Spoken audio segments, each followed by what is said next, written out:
Greetings from Frederick, Maryland. My name is Hollis Thoms, and I am the composer of Requiem for 9/11.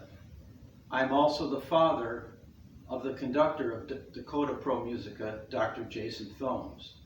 I want to thank Jason and Dakota Pro Musica and the North Dakota Heritage Center and State Museum for the opportunity to have this piece performed once again.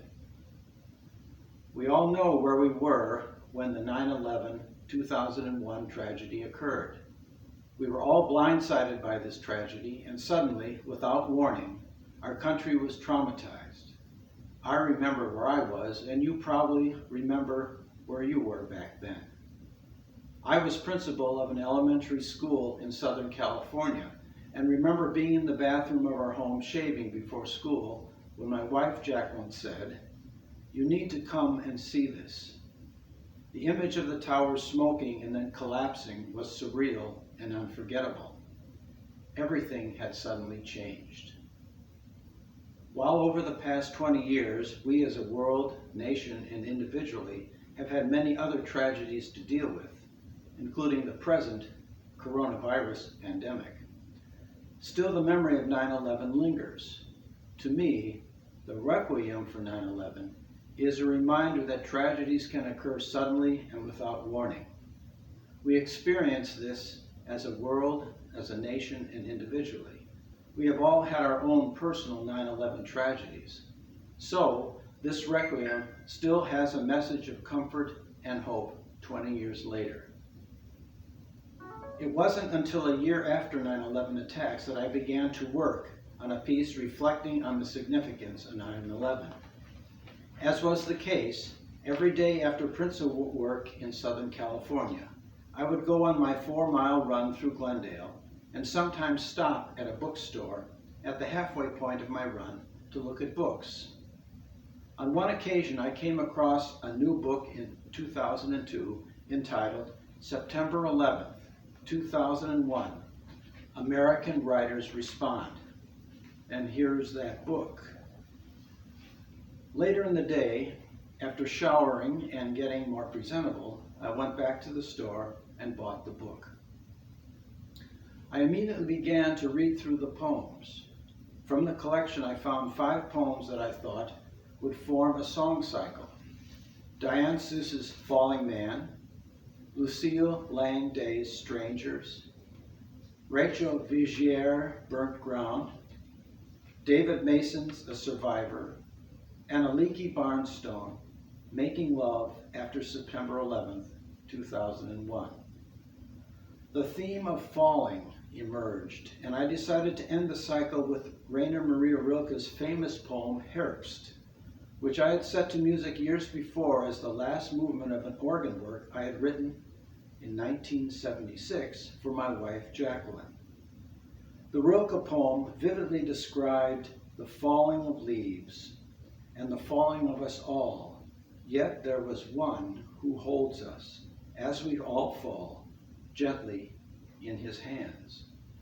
The cycle expressed both the horror of the day, but also a message of hope. With the cycle of poems complete, I began setting the poems to music for soprano and string ensemble. I spent considerable time composing the work. My Requiem for 9/11 became a turning point work for me compositionally. It was one of my first significant larger works, 35 minutes in length, and became a very moving and poignant work for the audience, and one that would be performed 7 times throughout subsequent years and will now receive its 8th performance by Dakota Pro Musica. I received permission from the editor and 5 poets to use their poems, and they were delighted to receive the program and CD from the premiere performance. Years ago, my daughter Sonia was a senior in oboe performance at the Eastman School of Music, and she was also an excellent conductor. She had premiered a number of my works at Eastman, both as an oboist and conductor. My wife and I went to Eastman for her graduation ceremonies in May of 2003. And she was able, during that week, to get some students together to read through and record my Requiem for 9/11. The actual concert premiere of the work occurred 2 years later when my daughter-in-law, Treva Foss, was a soprano soloist and my oldest son, Jason, conducted the performance at a special concert at St. John's College, Annapolis, Maryland. Treva had made this work her own and sang it many times under the direction of her husband, Jason. The work was performed on the 10th anniversary of 9/11 at Christ Lutheran Church, Inner Harbor in Baltimore, followed by a panel discussion on the significance of 9/11 10 years later. The work is also part of the 9/11 Memorial Collection in New York City, and you can hear 2 movements of the work by going to the artistry directory there and finding my name.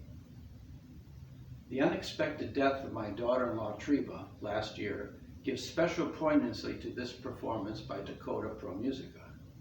The work was dedicated to her, and I will always hear her distinctively powerful lyrical voice when it is performed. I am thankful to soprano Natalie Campbell for her artistry in carrying on the voice of Treva.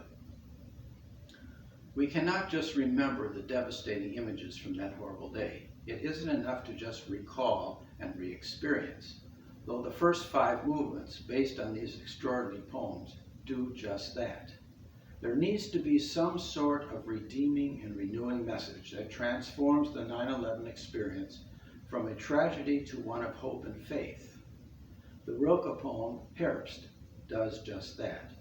My Requiem for 9/11 provides that message of hope and faith as it moves once again through the tragic events of that horrible day to a realization of hope and a statement of faith. We all fall, yet as we fall, there is one who holds us in his hands.